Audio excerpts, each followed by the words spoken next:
বন্ধুসকল আপোনালোকে matric pass কৰা আছে নেকি যদিহে আপোনালোকে মেট্ৰিক পাছ কৰি প্লাম্বাৰত যদি চাকৰি কৰিব বিচাৰে তেতিয়া হলে সেই ভিডিঅৰ শেষলৈকে আপোনালোকে কেনেদৰে আবেদন কৰিব পাৰিব বা ইয়াত কি ডকুমেন্ট লাগিব আপোনালোকে মেট্ৰিক পাছ কৰিলে আবেদন কৰিব পাৰিব নাই সেই গুটেইখিনি ডিটেইল এই ভিডিঅৰ শেষলৈকে গম পাই যাব বন্ধুসকল ইয়াত যদি আপোনালোকে আবেদন কৰিব বিচাৰে ইয়াৰে আপোনালোকৰ ডাইৰেক্টলি ওয়াৰ্ক ইন্টাৰভিউ অনুষ্ঠিত কৰা হ'ব ইয়াৰে আপোনালোকৰ পোষ্ট গ্ৰেডৰ ডিটেইল হৈছে 1 নম্বৰ আপোনালোকৰ প্লাম্বাৰ 2 নম্বৰ আপোনালোকৰ পাম্প অপাৰেটৰ আছে ইয়াৰে আপোনালোকৰ নাম্বাৰ অফ ভেকেন্সি প্লাম্বাৰত 12টা ভেকেন্সি আছে পাম্প অপাৰেটৰত আপোনালোকৰ 4টা ভেকেন্সি আছে বন্ধুসকল ইয়াত যদি আপোনালোকে চাকৰি কৰিব বিচাৰে তেতিয়া হলে আপোনালোকৰ ইয়াত দৰমহা হ'ব 18000 টকা পাৰ মান্থ লগতে আপোনালোকৰ ইয়াৰে এলিজিবিলিটি ক্ৰাইটেৰিয়া হৈছে যদিহে আপোনালোকে মিনিমাম মেট্ৰিক পাছ কৰি থৈছে বা যদি আপোনালোকে মেট্ৰিক পাছ কৰা আছে তেতিয়া হলে সেই পদকিনিত আবেদন জনাব পাৰিব বা ইয়াত আপোনালোকৰ ইন্টাৰভিউত বহিব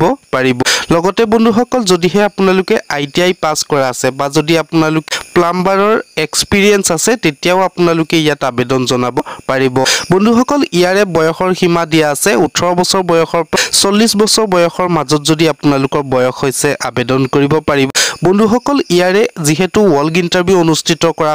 ইয়াত কোনো ধৰণৰ ৰিটেন টেষ্ট নহয় গতিকে আপোনালোকৰ ওয়াৰ্ক ইন্টাৰভিউৰ ডেট মেনশন কৰা আছে 25 জুন 2025 অৰ 25 জুন তাৰিখে আপোনালোকৰ ইন্টাৰভিউ অনুষ্ঠিত কৰা হ'ব বন্ধুসকল ইয়াৰে টাইম মেনশন কৰা আছে আপোনালোকৰ ৰাতিপুৱা 10:30 বজাৰ পৰা আপোনালোকৰ এক্সাম বা আপোনালোকৰ ওয়াৰ্ক ইন্টাৰভিউ অনুষ্ঠিত কৰা হ'ব বন্ধুসকল ইয়াৰে আপোনালোকৰ ৰিপৰ্টিং টাইম আছে যেহেতু ইয়াত কোনো ধৰণৰ আবেদন কৰিব নালাগে ডাইৰেক্টলি আপোনালোকে 25 তাৰিখত গৈ ইন্টাৰভিউত বহিব পাৰিব ইয়াৰে ৰিপৰ্টিং টাইম হৈছে 9:30 বজাৰ পৰা 10:30 বজাৰ ভিতৰত আপোনালোকে ৰিপৰ্ট কৰিব লাগিব বা আপোনালোকে সিভি বা বায়োডাটা আপোনালোকে জমা দিব লাগিব তেতিয়াহে আপোনালোকক ইন্টাৰভিউত বহিব দিব বন্ধুসকল ইয়াৰে ইন্টাৰভিউ ভেনু বা ইন্টাৰভিউ স্থান হৈছে জলবৰ্ড বিল্ডিং ডক্টৰ ভূপেন হাজৰিকা পথ নিয়াৰ লাল সিং একাডেমি গুৱাহাটী বন্ধুসকল ইয়াত যদি আপোনালোকে ইন্টাৰভিউত বহিব বিচাৰে বা প্লাম্বাৰৰ ইন্টাৰভিউত বহিব বিচাৰে আপোনালোকে প্ৰথমতে সিভি বা আপোনালোকে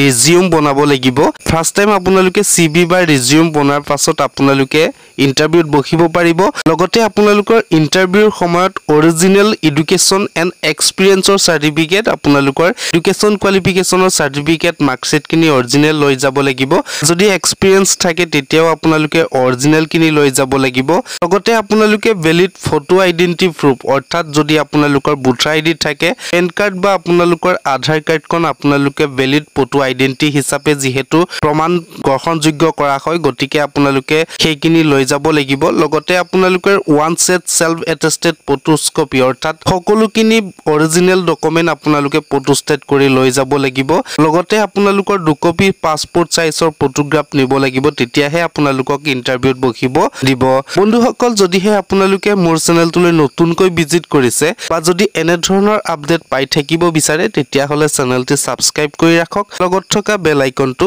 দবাই ৰাখক